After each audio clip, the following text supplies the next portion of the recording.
Okay, so this is another video for AQA English Literature Paper 1 Tragedy King Lear and different sections that might come up on that paper. We're now looking at the end, or not quite the very end, but near the end of Act 1, Scene 4, and it's going to be sort of lines 252 to 300. So let's locate that passage. It appears after Lear has argued with Goneril, and his temper has risen and risen, and Goneril's tried to reason her case.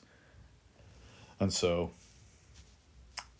here he's saying that he's going to leave.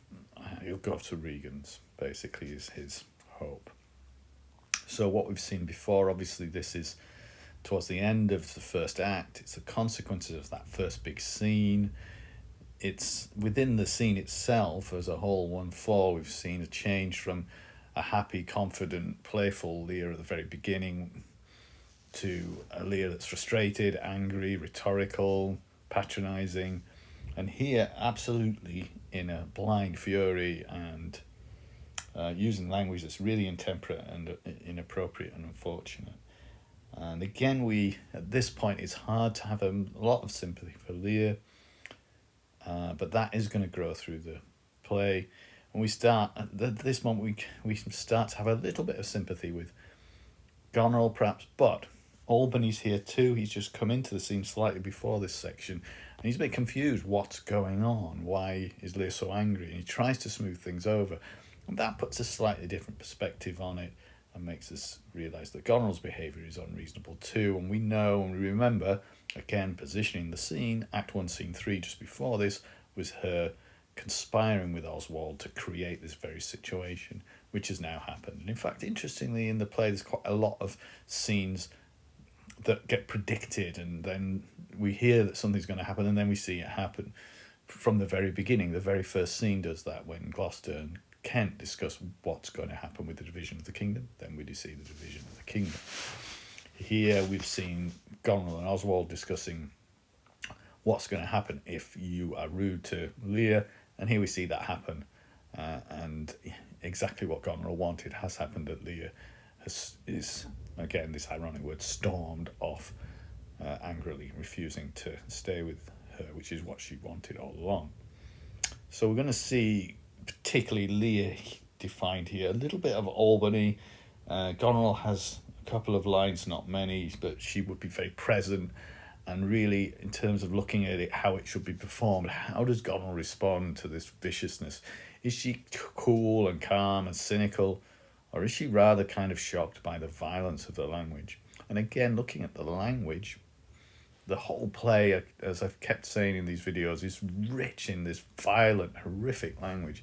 And it really does create an overall vision, and perhaps more so than almost any other play by Shakespeare. It creates this overall feel of just consistently chaotic violence. It's there on the linguistic level as well as in the bigger actions. He's doing something quite violent. He's angrily leaving the scene, but the language is so vividly violent that, again, the overall impression is one of a kind of trauma for the audience. You know, it's traumatic assault upon the senses, an overspilling of rich, violent language here. So that's what we'll look for in this sequence. So we've seen the scene develop a little bit, and it's here where we are going to join it, where Lear begins detested kite. So just before it, Albany said, "Pray be patient." He's trying to smooth things over. And here's the attack. So kite, and as in the bird kite, a well-known bird of prey that we're actually seeing a lot in the towns and villages of Shakespearean England, preying upon smaller animals and carrion. And we're seen as kind of ill-omened and vicious creatures, and are often chased away and eventually persecuted near to extinction before they were introduced to this country. So it's a violent attack straight away on her from Lear. "Thou liest." Again, there's this refusal to accept the truth. it seems likely, and I think most productions would play it this way, that what she's saying is true, that his men are unruly and uncontrolled, and yet he can't see that. He's refusing to accept the truth. And we know a lot about truth and lies in our culture today, and this, figures like Donald Trump who blatantly lie, and then because they lie so much, they shake the sense for the rest of us of what is true and what is not, and their own supporters certainly.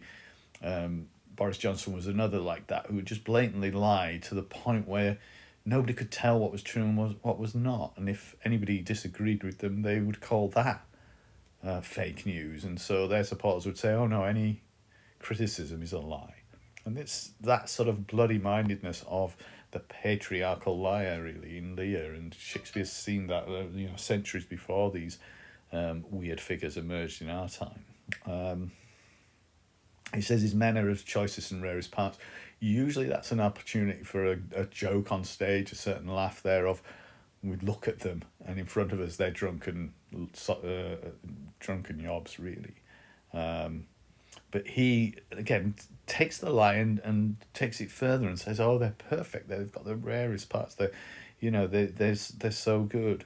And it's a tiny fault, if at all, that he suddenly realises he's seen in Cordelia. And this is interesting, isn't it? That there's a realisation, a sort of flash, which the fool earlier in the scene had been trying to get him to see some of this, and it has suddenly hit home. What a small fault it was in Cordelia that I saw when she wouldn't say much about how much she loved me compared to what you're doing to me now. So there's some truth there amongst these lies. Again, wrenched my frame of nature from fixed place, drew from heart all love. This is what happened when in Cordelia angered him. So the concept of nature is throughout the play. It's been there in the reference to the kite in the first line of the speech.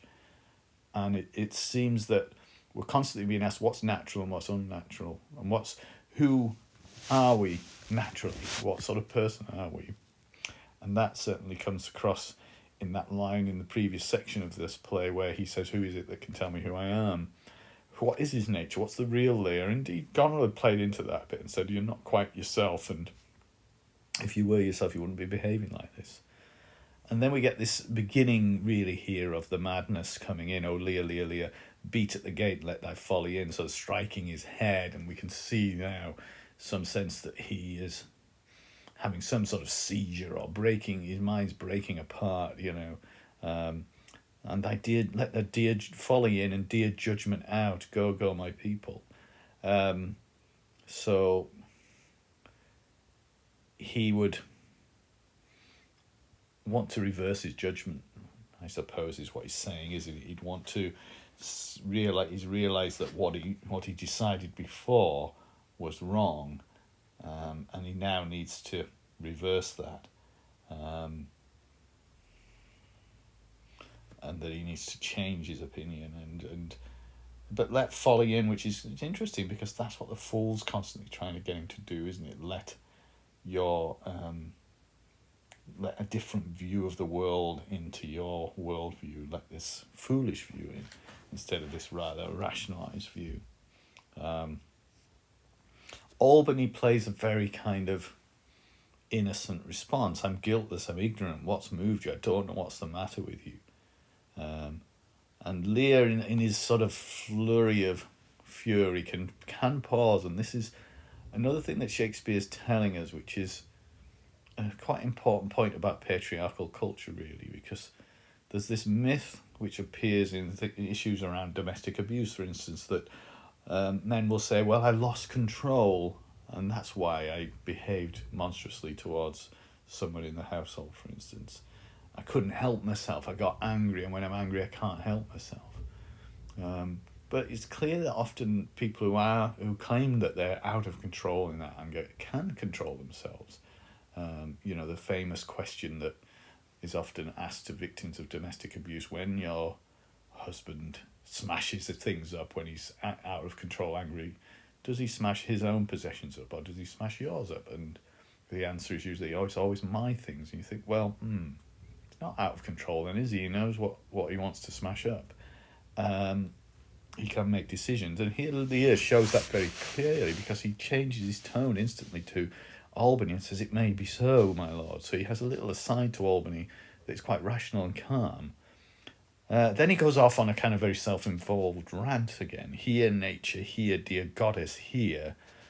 And this bit is seen as probably the most graphically violent language in the play in some ways, in that what he does is curse his own daughter to sterility, to not being able to have children. And in a really graphic way as well, dry up in her the organs of increase, so he vividly depicts and visualizes the drying up of her body so that it cannot bring forth children. Now, this obviously is the very opposite of what most fathers were expected to think of their daughters. He thought they would hope for grandchildren. That's one of the wishes of old age. But here he's so angry, he's wishing this very grim thing on his own daughter, the inability to have children should she want them. And of course that's unnatural. It's sort of trying to put a block on nature. So there's a lot of ambiguity and irony in what he talks about, what's natural and what's not natural, but here wants to block nature and stop it from doing its natural thing. And then he says, if she must teem, using this kind of rather disgusting and dismissive word, teem, pour forth progeny like sort of insect, like pour forth thousands of new insects. You create her a child of spleen that it may live to thwart her, athwart disnatured torment. Again, disnatured, so unnatural. So he now wishes that Goneril will have a child how he sees Goneril, as being unnaturally tormenting. And then he kind of turns on her physical appearance too, which again is very patriarchal. He wants her to have wrinkles and channels in her cheeks because of the tears and pain, and that she will be laughed at and contemptible via any child that she brings forth. And then ends with this rather kind of, although there's a lot of fury and the language is violently furious and is here with serpent's tooth and sharper, but it's kind of quite a clever simile, which is almost like a slogan of how he feels life is going for him, how sharper than a serpent's tooth it is to have a thankless child. So again, serpent, mythical animal, or a slightly mythologized version of snake of some kind or something like that. But it's of course serpents linked to the devil in the Bible story of the Garden of Eden, and generally poisonous. And so the imagery again is violent, as it is throughout the play at many points, and often when Lear speaks. What's interesting is the answer that Albany, he relieves at that point, by the way, so there's some stage business there. And what we see is him run off of furiously, and that's often, Shakespeare is very aware that that's often how we behave when we're angry. We want to storm off. But it's interesting, Albany's response, "Now, gods that we adore, where off comes this?" He doesn't know what's going on, but notice he mentions the gods, and most of the good characters keep mentioning the gods, so he's sort of obviously praying for divine answer to what on earth could this be. It's a casual reference, but it indicates that a lot of the good characters continue to talk about the gods, and Shakespeare seems to be saying that those gods are never going to give you any answers. They're not going to support you and help you in any way. Goneril is sort of impatient, really, with him. You don't need to know the cause. Just let him get on with it. It's his dotage, which means sort of feeble old age, has driven him to behave like this. So just ignore him, really. That's the only thing you can do at this point. So what happens next is quite funny, really, that Lear comes back in.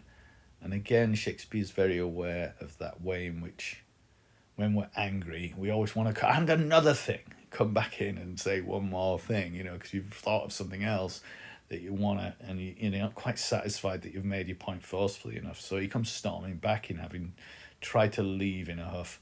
He has to come back and say another thing.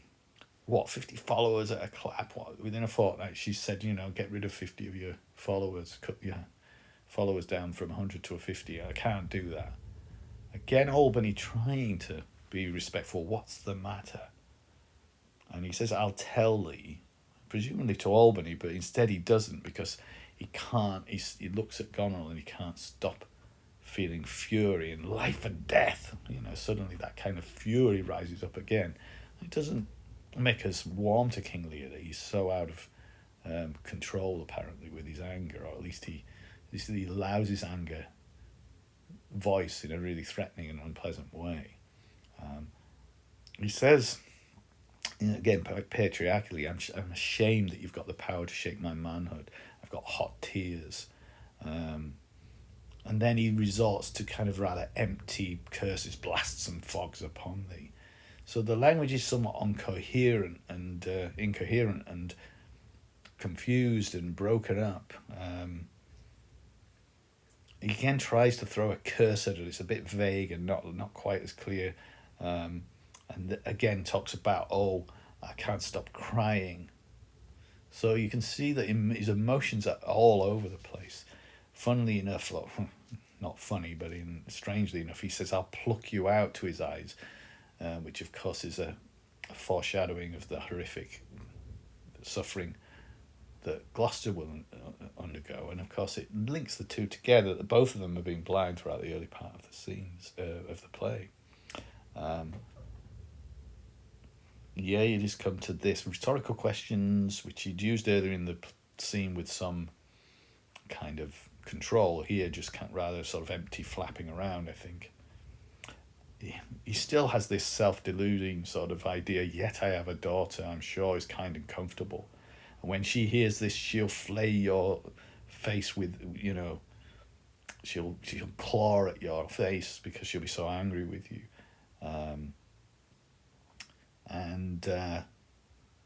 That doesn't happen at all, is never going to happen. And we know that, of course, and this is where structure comes in, that in Act 1, Scene 3, Goneril had already said, I'm going to send a letter to Regan. So she's anticipated exactly what he's going to do, but she's got a retaliation in first. She's going to make sure that Regan's ready for him, and she's not going to accept him anymore. Let's hit together, they said at the end of Act 1, Scene 1, and this is how that's going to work. But he again hasn't anticipated that in his naivety and self-importance. He just thinks Goneril's turned bad on me. Oh well, Regan won't. It's a really naive and foolish view. He also says, I'm going to resume my shape I think I've cast off forever. Which doesn't ever really quite happen in the play, but he thinks, and it's again that naivety that having given up his power, he thinks he can reclaim it. And there's a sort of attempt to do that towards the end of the play when Cordelia comes back and there is a war, a battle between the good and bad characters, if you like, but it does not result in Lear regaining power. And again, there's a final attempt right at the end of the play to give him power back, but he's already died before they can do that. So that's his final. He does actually leave at this point. He doesn't come back again, and you're left with Albany's and Goneril kind of looking at each other. Albany rather confused, and Goneril saying, "Well, look at that. Do you mark that? You see how he is." And what Lear's done is fallen into Goneril's trap really here, and behaved so monstrously that it does seem rather reasonable that she should want rid of him. If that's how he's going to be, why should I want this in my house, this screaming monster? And in fact, they continue to discuss it in the remainder of the scene, which we're not going to look at, but there's an important element to that, which is that Albany remains unsure of what's gone on, and it begins that sense that Albany and Goneril are not going to work together and see eye to eye, and that he is much more sympathetic with Lear than Goneril ever could be. And he even says, quite importantly, striving to better oft we mar what's well. When we try and improve things, often we make it worse, is his view, which is a little bit more thoughtful than perhaps Goneril, who thinks that she can sort things out quite easily, really, get rid of Lear. I'm not quite sure what they envisage he will do, really, when neither of them want him at their palaces, perhaps that he will agree to get rid of his men, maybe, and then just sit quietly on his own in the back of their castles. I don't know. But it doesn't quite work out like that. It goes out of their control too. So a violent altercation, which certainly makes Lear appear unlikable and threatening, but also shows how Gonal's manipulation has absolutely worked just as well as Ed Munns is working in the subplot, so that the two plots are always sort of echoing and shadowing each other, really. And at this point and right up to towards the end of the play, really, the manipulative and cynical characters thrive through setting things up as they want them to be and making things happen that suit them. And that's where we're at.